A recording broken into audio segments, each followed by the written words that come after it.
গল্পের শুরুতেই আমরা অনেক বছর আগের একটা সময় দেখতে পাই। মিডল আর্থের রাজাদের জন্য তৈরি করা হয়েছিল জাদুকরী ক্ষমতার কিছু আংটি। 3টি এলফ বা পরীদের জন্য, 7টি ডুয়ার্ফ বা বামনদের জন্য, আর 9টি মানুষের রাজাদের জন্য। কিন্তু তাদের সবার সাথেই এক বিশাল প্রতারণা করা হয়েছিল। ডার্ক লর্ড সাউরন মাউন্ট ডুমের জ্বলন্ত আগুনে গোপনে তৈরি করেছিল আরও একটি মাস্টার রিং বা প্রধান আংটি। এই একটা আংটির ভেতরেই সে তার সমস্ত রাগ, নিষ্ঠুরতা আর সবাইকে নিয়ন্ত্রণ করার ক্ষমতা ঢেলে দিয়েছিল।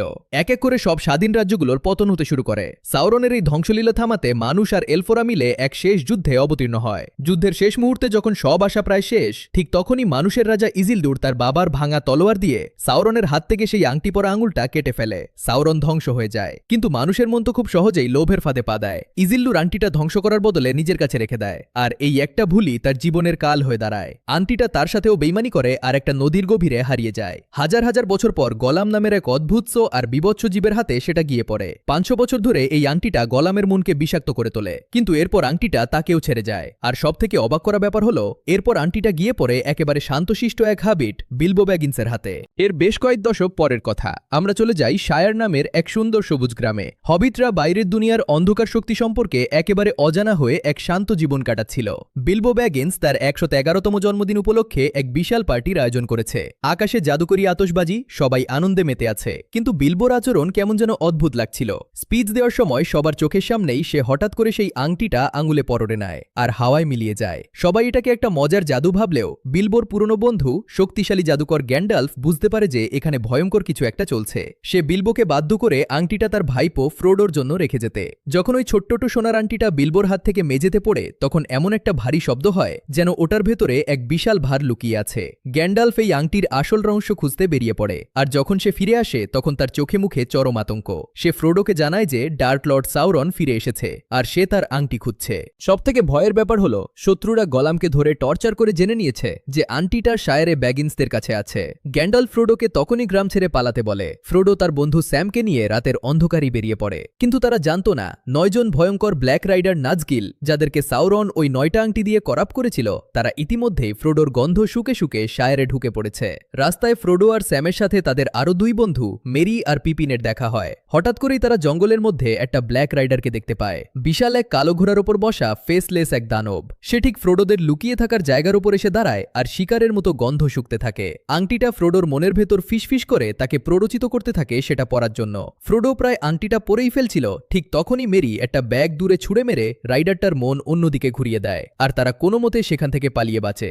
অনেক কষ্টে তারা প্র্যান্সিং পনি নামের একটা সরাইখানায় পৌঁছায় গ্যান্ডালফের জন্য অপেক্ষা করতে। কিন্তু গ্যান্ডালফ সেখানে ছিল না, বরং অন্ধকার কোণে বসে থাকা স্ট্রাইডার নামের এক রহস্যময় রেঞ্জার তাদের ওপর নজর রাখছিল।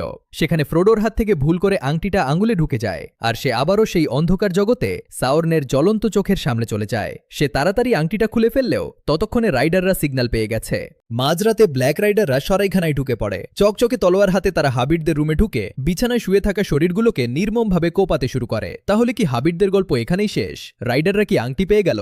না, বিছানার চাদর সরাতেই দেখা যায় সেগুলো আসলে কয়েকটা বালিশ। স্ট্রাইডার আগে থেকেই বিপদ বুঝতে পেরে হাবিটদের নিজের রুমে লুকিয়ে রেখেছিল, কিন্তু এতে স্বস্তির কিছু নেই। স্ট্রাইডার ফ্রোডোর দিকে তাকিয়ে এক ভয়ঙ্কর সত্যি কথা বলে, এই রাইডাররা তাদের কখনোই তাড়া করা ছাড়বে না। এখন তাদের এই ভয়ঙ্কর আর অজানা জঙ্গলের ভেতর দিয়েই যেতে হবে, যেখানে 9 জন অমর দানব তাদের প্রতিটা পদক্ষেপের উপর নজর রাখছে। স্ট্রাইডার নামের সেই রহস্যময় মানুষটির আসল পরিচয় হলো, সে একজন দক্ষ রেঞ্জার এবং আইসিলডুরের বংশধর আরাগর্ন। সে হাবিটদের নিয়ে দুর্গম পাহাড় আর জঙ্গলের ভেতর দিয়ে রিভেন্ডেলের দিকে পথ চলতে শুরু করে। কিন্তু অনভিজ্ঞ হাবিটরা বিপদের আসল গভীরতা এখনো বুঝে উঠতে পারেনি। রাতের বেলা ওয়েদারটপ নামের এক পুরনো পাহাড়ি ধ্বংসস্তূপে তারা বিশ্রাম নিচ্ছিল। অ্যারাগন একটু আড়ালে যেতেই বোকা হাবিটরা আগুন জ্বালিয়ে রান্না শুরু করে দেয়, আর এই ছোট্ট একটা ভুলই কাল হয়ে দাঁড়ায়। অন্ধকারের বুক চিরে সেই জ্বলন্ত আগুনের আলো সোজা ব্ল্যাক রাইডারদের চোখে পড়ে। মুহূর্তের মধ্যেই 5 জন ভয়ঙ্কর রাইডার তাদের ঘিরে ফেলে। ভয়ে কাঁপতে থাকা ফ্রোডো আবারও আংটিটা আঙুলে পরে নেয়। সে দেখতে পায় রাইডারদের আসল ভুতুরে রূপ।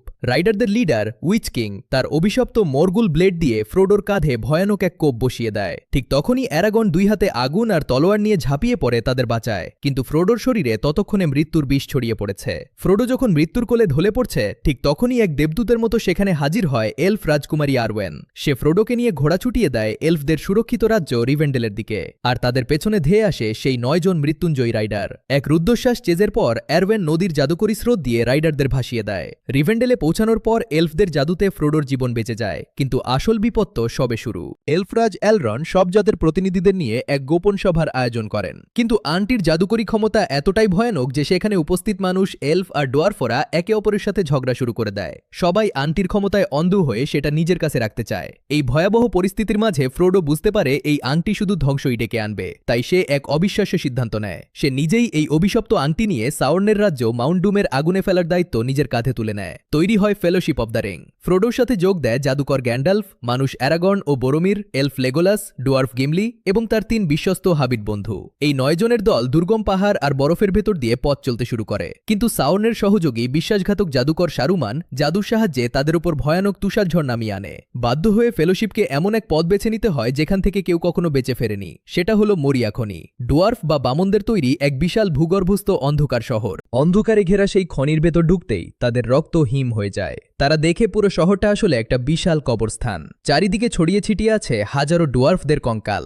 সাবধানে পা ফেলে তারা যখন এগোচ্ছিল, ঠিক তখনই বোকা পিপিন ভুল করে একটা পুরনো কঙ্কাল সমেত লোহার বালতি গভীর কুয়োর ভেতর ফেলে দেয়। সেই বিকট শব্দ নিস্তব্ধ খনির ভেতর ভয়ানকভাবে ইকো হতে থাকে। সবাই ভয়ে পাথর হয়ে যায়। কয়েক সেকেন্ডের পিনপতন নীরবতা, আর তারপরই খনির অনেক গভীর থেকে ভেসে আসতে থাকে এক ভয়াবহ শব্দ, ড্রামের আওয়াজ। ডুম ডুম ডুম। হাজার হাজার অর্ক তাদের গন্ধ পেয়ে গেছে। খনির দরজা ভেঙে ভেতরে ঢোকার চেষ্টা করছে ভয়ঙ্কর বিশাল কিছু একটা। তারা কি এই অন্ধকারের গোলকধাঁধা থেকে আদৌ বের হতে পারবে? ডুম ডুম ডুম। খনির অন্ধকার চিরে সেই হারহিম করা শব্দটা ক্রমশই কাছে এগিয়ে আসতে থাকে। মুহূর্তের মধ্যেই পুরনো কাঠের দরজা ভেঙে হুড়মুড় করে ভেতরে ঢুকে পড়ে শত শত অর্ক, আর তাদের সাথে এক বিশাল বিভৎস কেভ ট্রল। শুরু হয় এক রক্তক্ষয়ী বাঁচার লড়াই। ফ্রোডোকে বাঁচাতে সবাই নিজেদের জীবনের বাজি রাখে, কিন্তু সেই বিশাল দানব কেভ ট্রলের এক ভয়ানক বর্ষার আঘাতে ফ্রোডো ছিটকে দেওয়ালে গিয়ে পড়ে। সবাই ভেবেছিল ফ্রোডো হয়তো ওখানেই শেষ, কিন্তু আশ্চর্যের বিষয়, তার শার্টের নিচে থাকা এলফদের দেওয়া জাদুকরী বর্ম মিথ্রিল তাকে নিশ্চিত মৃত্যুর হাত থেকে বাঁচিয়ে দেয়। কিন্তু তাদের এই স্বস্তি কয়েক সেকেন্ডও টেকেনি। হঠাৎ করেই অর্করা ভয়ে পালাতে শুরু করে, কারণ অন্ধকারের গভীর থেকে জেগে উঠেছে এক প্রাচীন আর ভয়ানক মৃত্যু, বালরোগ, যার পুরো শরীরটাই আগুন আর কালো ধোঁয়ায় মোড়ানো এক বিশাল দানব।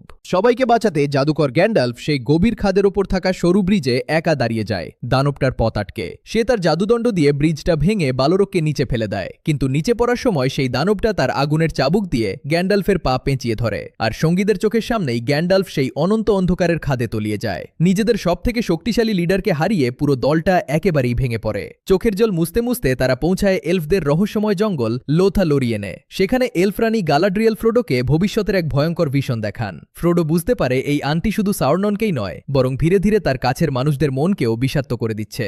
আর ফ্রোডোর এই ভয়টাই একদম সত্যি হয় যখন তারা অ্যামনহেন নামের এক জঙ্গলের নদীর তীরে বিশ্রাম নিচ্ছিল। মানুষের যোদ্ধা বোরোমির আর নিজের লোভ সামলাতে পারে না। আন্টির জাদুকরী ক্ষমতায় পুরোপুরি অন্ধ হয়ে সে ফ্রোডোর ওপর হামলা করে বসে আন্টিটা ছিনিয়ে নেওয়ার জন্য। ফ্রোডো বাধ্য হয়ে আন্টি পরে অদৃশ্য হয়ে কোনোমতে সেখান থেকে পালিয়ে যায়, কিন্তু আসল বিপদ তো কেবল শুরু। ঠিক সেই মুহূর্তেই জাদুকর সারুমানের পাঠানো ভয়ঙ্কর উরুখাই আর্মি জঙ্গল চিরে তাদের ওপর আক্রমণ করে। একদিকে দলের ভেতরেই বিশ্বাসঘাতকতা, আর অন্যদিকে ভয়ানক রাক্ষসদের হামলা। ফ্রোডো কি এবার পুরো একা হয়ে যাবে? ভয়ঙ্কর উরুখাই রাক্ষসগুলো যখন চারদিক থেকে ঘিরে ফেলছিল, তখন ফ্রোডো বুঝতে পারে যে তাকে একা পালাতে হবে। কিন্তু ঠিক সেই মুহূর্তে তার 2 ছোট্ট বন্ধু মেরি আর পিপিন নিজেদের জীবনের ঝুঁকি নিয়ে রাক্ষসগুলোর মনোযোগ নিজেদের দিকে টেনে নেয়, যাতে ফ্রোডো নিরাপদে পালাতে পারে। ঠিক তখনই বোরোমির তার আংটি ছিনিয়ে নেওয়ার ভুল বুঝতে পেরে তাদের বাঁচাতে ছুটে আসে। নিজের শেষ রক্তবিন্দু দিয়ে সে একাই শত শত উরুখাইয়ের সাথে লড়াই করতে থাকে, কিন্তু উরুখাইদের নিষ্ঠুর লিডার দূর থেকে বোরোমিরের দিকে একের পর এক ভারী তীর ছুটতে শুরু করে। 1টা, 2টো, 3টে, পরপর কয়েকটা তীর বোরোমিরের বুক ভেদ করে যায় এবং সে মাটিতে লুটিয়ে পড়ে। আরাগন ছুটে আসে বোরোমিরকে বাঁচাতে।